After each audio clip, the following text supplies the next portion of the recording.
A'udzubillahi minasyaitonirrajim. Bismillahirrahmanirrahim. Yang saya muliakan lagi saya kasihi para penonton, para jemaah sekalian, khususnya para jemaah Masjid Ma'ruf. Apa khabar para jemaah sekalian? Assalamualaikum warahmatullahi wabarakatuh.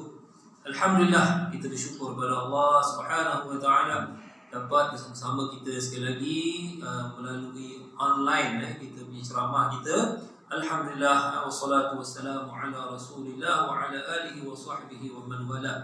Asyhadu an la ilaha illallah wa asyhadu anna Muhammadan abduhu wa rasuluh. Allahumma salli wa sallim wa barik ala sayyidina Muhammad, tibbil qulubi wa dawaiha wa afiyatil abdani wa shifaiha wa nuril absari wa diyaiha wa ala alihi wa sahbihi wa barik wa sallim tasliman katsira. Alhamdulillah, para jemaah sekalian, saya sering kalau sebelum kuliah ni sering baca selawat syifa ni.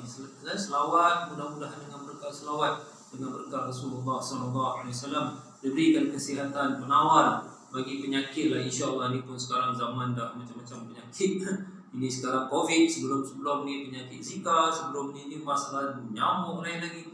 Dah ini Ebola pula, yang bola satu hal lagi, Ebola lagi. Para jemaah rahimakumullah, alhamdulillah kita teruskan pengajian kita setiap hari Rabu selepas maghrib di Masjid Ma'ruf.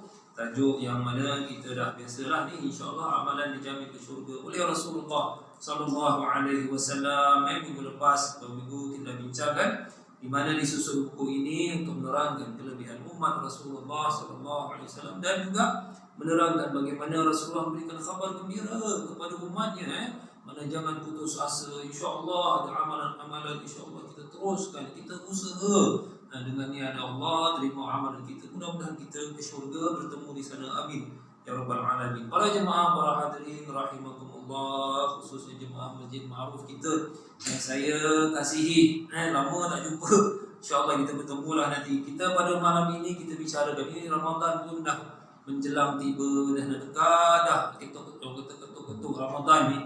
Kita doa, ya Allah, mudah-mudahan kita dapat bertemu Ramadan, dapat bertemu malam Lailatul Qadar, insya-Allah dapat sempurna ibadah kita pada Ramadan nanti, insya-Allah.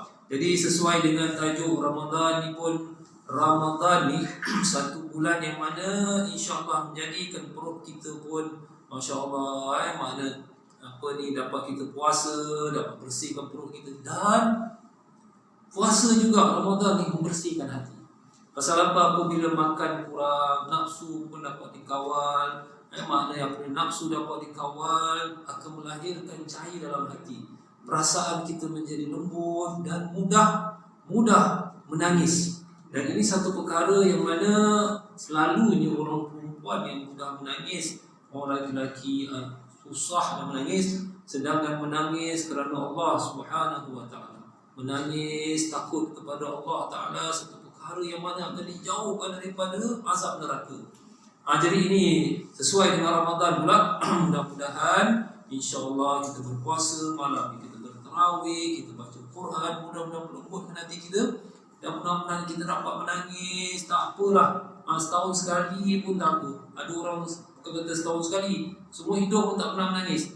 Jadi kita cubalah menangis. Rasulullah sallallahu alaihi wasallam menggalakkan kita menangis, terutama baca Quran, menangis supaya ingatkan mungkin dosa-dosa kita, dan menangis supaya apa, dapat lembutkan hati kita. Dan ini amalan yang cukup luar biasa yang saya akan baca pada malam ini para jemaah, insya-Allah. Jadi sebelum itu marilah sama-sama kita baca Fatihah dengan berkat ibu Al-Quran. Mudah-mudahan apa yang kita belajar dapat dimudahkan kita beramal, dan mudah-mudahan selamat kita dunia kita, akhirat kita, insya-Allah. Selamat, sihat, afiat, insya-Allah. Al-Fatihah. A'udzubillahi minasyaitonirrajim. Bismillahirrahmanirrahim. Alhamdulillahirabbil alamin, arrahmanir rahim, maliki yaumiddin. Iyyaka na'budu wa iyyaka nasta'in. Ihdinas siratal mustaqim.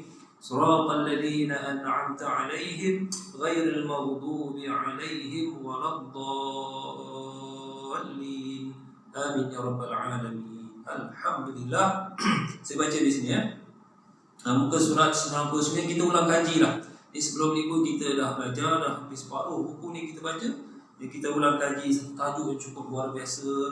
Bukan saja dijamin ke syurga, malahan dijauhkan dari azab neraka.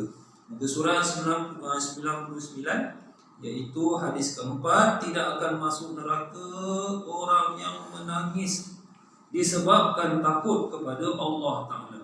Ini satu lagi jaminan dari baginda sallallahu alaihi wasallam tentang orang yang tidak akan masuk neraka disebabkan titisan air mata takut kepada Allah Subhanahu wa Ta'ala.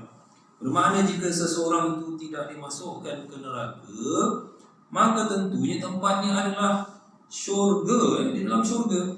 Bersabda Rasulullah sallallahu alaihi wasallam, la yalijun nar rajulun baka min khasyatillah hatta ya'ud al-laban fi ad-dar'i. Artinya tidak akan masuk neraka orang yang menangis kerana takut kepada Allah sehingga air susu itu kembali ke putingnya. Maksud kata-kata baginda sehingga air susu itu kembali ke putingnya lah, mustahil orang begini akan dimasukkan ke neraka. Para jemaah, para penonton sekalian, hafizakumullah wa ra'akumullah wa syafakumullah. Alhamdulillah, tajuk ni pada saya ini untuk melembutkan hati orang-orang yang keras, untuk menjadikan kita orang Muslim ni tiada perasaan. Menangis ni bukan maknanya cengeng. Orang kata, apalah orang lelaki menangis pula, orang perempuan bolehlah menangis, orang lelaki mana boleh menangis? Kalau perkasa, sekarang orang kata apa, padak, ini apa, bangsadu, abang sadu mana boleh nangis? Sudahlah ni cengeng. Nanti dulu para penonton sekalian, tidakkah Rasulullah sallallahu alaihi wasallam menangis membaca Al-Quran Karim? Tidakkah Sayyidina Abu Bakar radhiyallahu anhu, khalifah yang pertama setelah Nabi wafat, kuat menangis ketika sembahyang? Sayyidina Umar, masya-Allah, Sayyidina Umar sebagai iblis. Nabi kata, iblis ni kalau jalan satu lorong nampak Umar, dia akan cabut pergi lorong lain. Walaupun iblis tahu Sayyidina Umar tak nampak dia, pasal gerun dengan Sayyidina Umar. Tapi Sayyidina Umar, memang kita tahu sejarah Sayyidina Umar sebelum masuk Islam, keras hati dia. Kemudian apabila dia masuk Islam, lembut hati dia, mudah menangis lillahi ta'ala. Jadi Sayyidina Umar, siapa Sayyidina Umar dengan kita? Kita ni kalau abang sadu ke, badan macam badang ke, contoh yang kuat. Kerana iblis tengok kita pun, alah tak ada benda. Contoh saya lah. Tapi iblis ni takut dengan Sayyidina Umar radhiyallahu anhu. Sayyidina Umar pun menangis. Jadi untuk mengatakan sifat menangis ni sifat cengeng tak betul. Itu kalau tengok televisyen menangis, itu baru kata cengeng. Sikit-sikit kena musik menangis, mungkinlah cengeng. Tapi kalau kerana Allah Ta'ala, kerana baca Al-Quran, kerana berzikir, menangis, mana ini ada satu kebaikan besar, menunjukkan keimanan dan menunjukkan lembutnya hatinya, perasaannya, semuanya Masya Allah bersih. Jadi di sini Rasulullah SAW mengingatkan bahawa tidak akan masuk neraka. La yalijun nar, Nabi kata tidak akan masuk neraka. Masya Allah, siapa itu?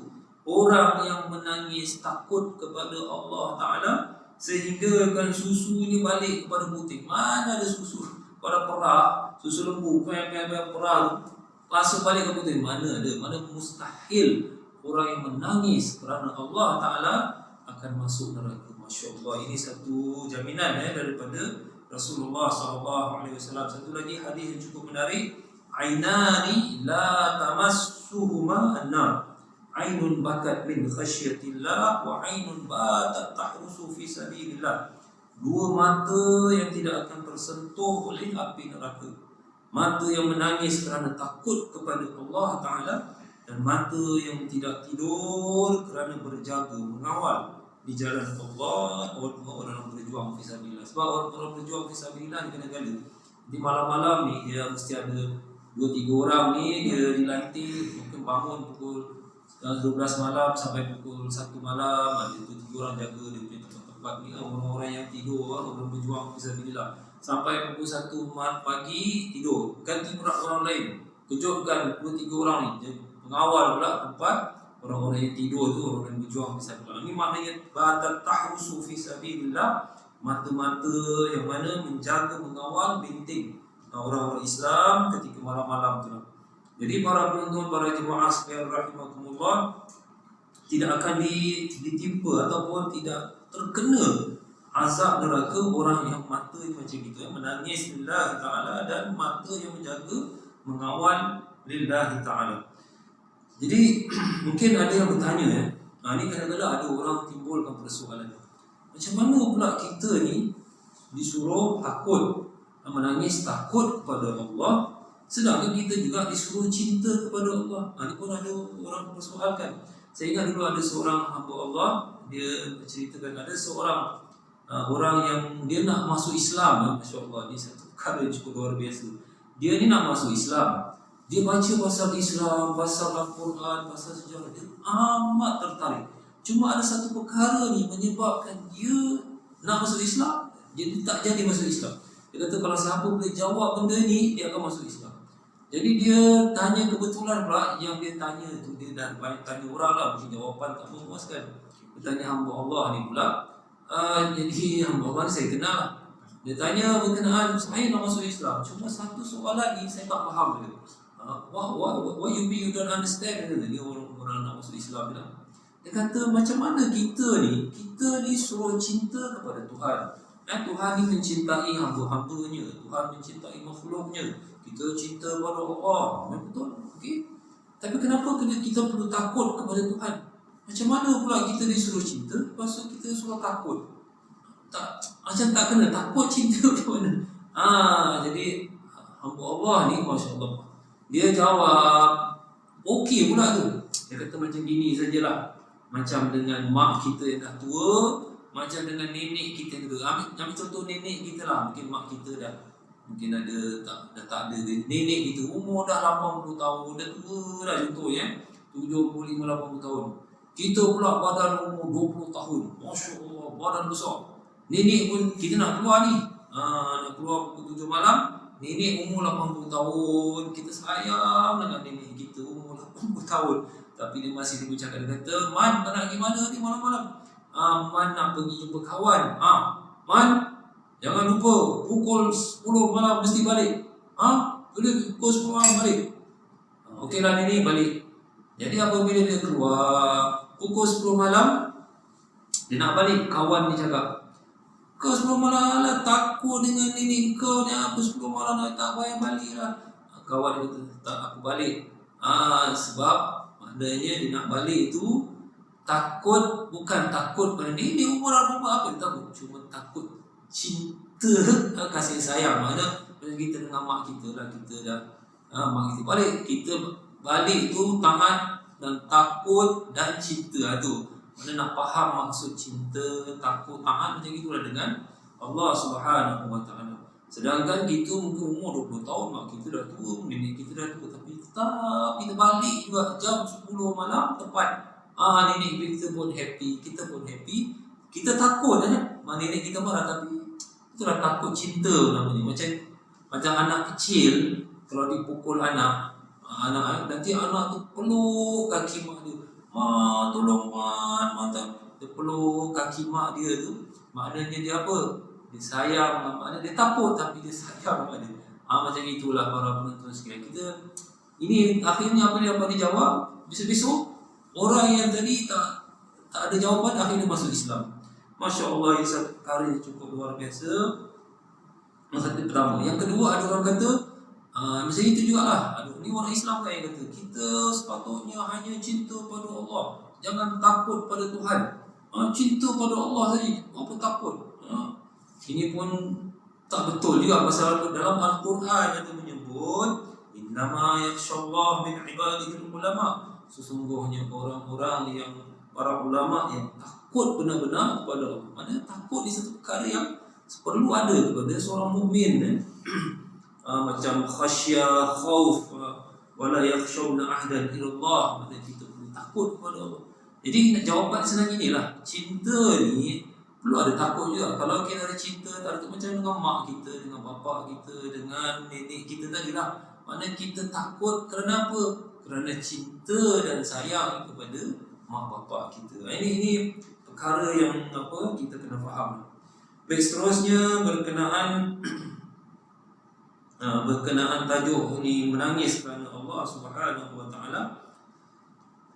Iaitu ada juga pada surat 101, ada juga yang merasa takut setelah melihat akan kebesaran dan keagungan Allah Subhanahu wa taala serta kebenaran Al-Quran.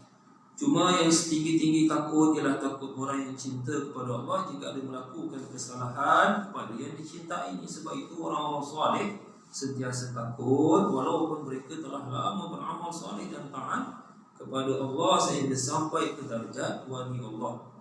Oleh kerana itu ada ulama mengatakan barang siapa takut akan sesuatu benda, dia akan lari daripada benda itu.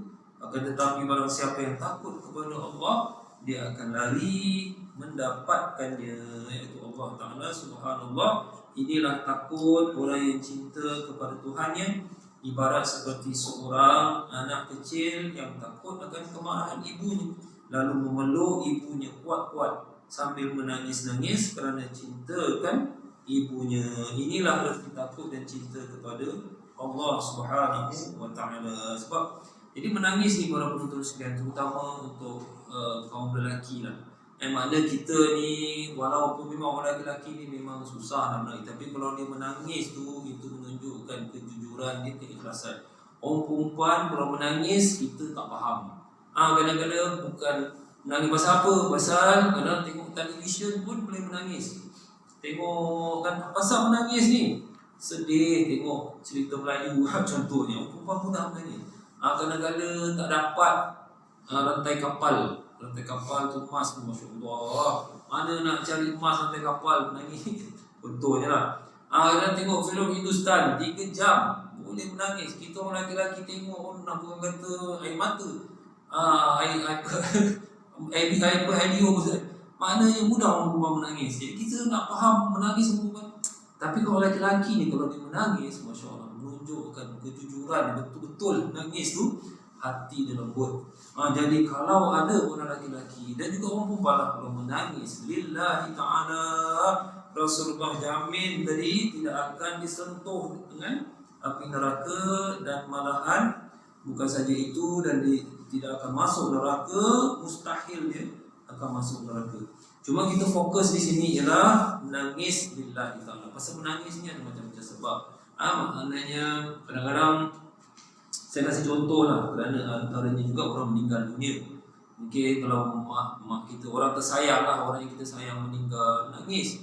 Jadi ini menunjuk baguslah, menunjuk kelembutan hati. Tapi yang kita fokus sekarang ni menangis lillahi ta'ala. Dan ini yang paling mudah sedikit kalau bulan Ramadan. Pasal apa? Ramadan ni bulan untuk melatih jiwa kita, melatih nafsu kita. Sebab nafsu ni kalau kita tekan dengan berpuasa, kita tak makan, kita tak minum, mana nafsu kita kawal, kita tekan. Orang puasa pula tak boleh bersama dengan isteri bersatu, lagi kita. Jadi menurut jadi ulama-ulama tasawuf, ulama kita juga mana terangkan, kalau nafsu kita dapat dikawal, dapat ditekan, dikawal, insya-Allah hati akan melahirkan cahaya. Sebab hati sudah menjadi lembut. Apabila hati menjadi lembut, itulah menyebabkan mudah menangis. Sebab itu kita mudah menangis Ramadan kalau nak dibandingkan bulan-bulan lain. Yang bulan Ramadan ni satu perkara yang cukup luar biasa. Orang yang tak pernah buka Quran, tiba-tiba bulan Ramadan dia boleh buka Quran. Orang yang tak pernah menangis lillahi ta'ala, tiba-tiba akhir-akhir Ramadan dia boleh menangis. Orang yang tak pernah sembahyang tahajud, tiba-tiba sebulan Ramadan dia boleh sembahyang tahajud. Orang yang jarang macam-macam lah pergi masjid, tiba-tiba bulan Ramadan pergi masjid. Banyak lagi. Sebab apa? Bulan barakah, bulan yang penuh berkat, karimun, bulan yang penuh kemuliaan. Jadi ini para penonton sekalian, kita gunakan Ramadan yang akan datang ini. Kita cuba selain daripada berpuasa, walaupun inilah tarawih mungkin kita tak dapat bersama, kita didik satu perkara baru dalam diri kita, iaitu cuba menangis lillahi ta'ala. Kerana takut, kerana cinta, tak mungkin nangis kerana fikirkan benda-benda yang dulu kita ada buat, benda-benda yang tak betul dan sebagainya. Kita bimbang hari akhirat macam mana. Jadi itulah para penonton sekalian. Jadi nangis ni yang kita nak fokus lillahi ta'ala. Sebab nangis dengan macam-macam sebab, meninggal orang yang tersayang, ataupun ada yang menangis gembira pun ada. Gembira asal menangis ni? Pasal dapat nombor 1 belajar. Asal menangis ni? Pasal dapat kahwin, kahwin pun menangis. Tapi yang kita fokus ni menangis lillahi ta'ala. Macam-macam lah, ada yang ini berupa menangis, dan satu lagi para jemaah sekalian, ini berkenaan orang-orang soleh. Orang-orang soleh, iaitu mereka ini amat mudah menangis. Itulah para sahabat Nabi SAW. Dan bukan saja itu, orang-orang soleh ini, benda-benda yang dosa-dosa kecil pun mereka amat takut. Mereka anggap dosa kecil pun macam dosa besar. Ibarat macam apa? Ibarat kalau duduk di bawah gunung, takut-takut batu besar nampak. Mereka anggap dosa kecil pun macam itu. Berbeza dengan kita, dosa kecil ni ala kecil je. Jadi mereka kadang-kadang dosa kecil pun mereka boleh menangis. Saya kasih contoh ya, sebelum kita akhiri ini berkenaan nangis lillahi ta'ala. Kita cuba pada bulan Ramadan. Satu ni macam kisah Imam Al-Junaid. Imam Al-Junaid rahimahullah. Ini bukan madrasah Al-Junaid. Imam Al-Junaid ni zaman dahululah terkenal, seorang alim dan orang sufi juga. Dia pernah satu ketika dia ternampak, ni kisah ni saya dengar daripada Habib Umar daripada Yaman. Dia cerita gini, Imam Al-Junaid rahimahullah, dia nampak ada orang muda badan sasa, tiba-tiba dia minta sedekah. Muda badan besar minta sedekah. Jadi dalam hati Imam Al-Junaid ni, orang alim, orang saleh ni, dalam hati saja, dia bukan cakap, dalam hati terdetik. Dia kata, ini orang badan besar minta sedekah pula, pergilah kerja, malas lah. Contoh, terdetik dalam hati dia gitu. Tiba-tiba malam ni, orang saleh dia malam saja, tiba-tiba ada orang, dia mimpi lah. Dalam mimpi tu ada orang kata kepada Imam Al-Junaid, wahai Al-Junaid, ini Al-Junaid, ini mayat laki-laki tersebut, kamu makan dia punya jasad dia, kamu makan sebab kamu telah mengumpat dia. Jadi Imam Al-Junaid terbangun, dia kata, saya tergerak dalam hati saja. Mana mengingatkan ini orang muda, apa ni pemalas. Jadi maka suara tu mengatakan dalam mimpi, kata, kamu ni walaupun dengan hati kamu tidak sepatutnya berbuat demikian. Maknanya apa para jemaah sekalian, para penonton, orang-orang saleh ni dia tak, kalau kamu tengok orang macam ni, tanya dia lah. Mungkin pemuda badan besar tapi mungkin dia tak dengar. Kadang-kadang orang sakit dia pekak, maaf cakap lah, kadang-kadang dia bisu, kadang-kadang dia mungkin ada penyakit yang dia tak boleh bekerja dan sebagainya. Kan lebih baik tanya daripada dalam bersangka buruk dan macam-macam tuduhan. Tanya dia dulu. Jadi itulah para jemaah ni, orang saleh hati pun nak kena bersih, semua nak kena bersih. Begitulah. Jadi insya-Allah para jemaah, jadi kesimpulannya, inilah bulan Ramadan akan tiba. Selain daripada siangnya berpuasa, malamnya kita bermunajat, ibadah, baca Quran, zikir, macam-macam lah. Jadi cuba akhir-akhir Ramadan kita menangis lillahi ta'ala, walaupun bergelinang sikit mata tu dengan air pun jadilah. Ini sebagai tanda, mudah-mudahan ini sebagai saksi kita di hari akhirat, mudah-mudahan dijauhkan daripada api neraka. Kita akhiri majlis kita, kuliah kita ini dengan kita baca tasbih subhanallah walhamdulillah wa la ilaha illallah wallahu akbar. Ini pun zikir masya-Allah, berkatnya luar biasa, kelebihan luar biasa.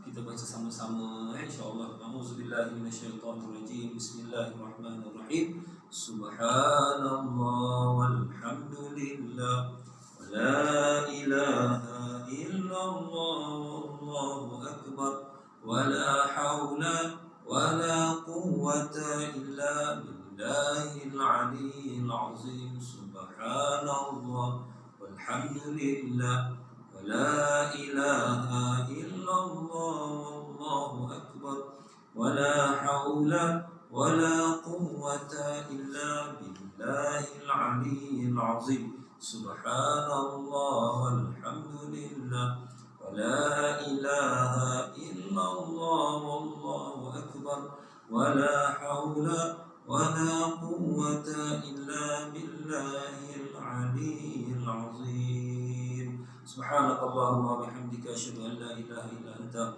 astaghfiruka wa atubu ilaik. Bismillahirrahmanirrahim. Wal 'ashr innal insana lafi khusr illa alladhina amanu wa 'amilus shalihat tawasaw bil haqqi wa tawasaw bis sabr.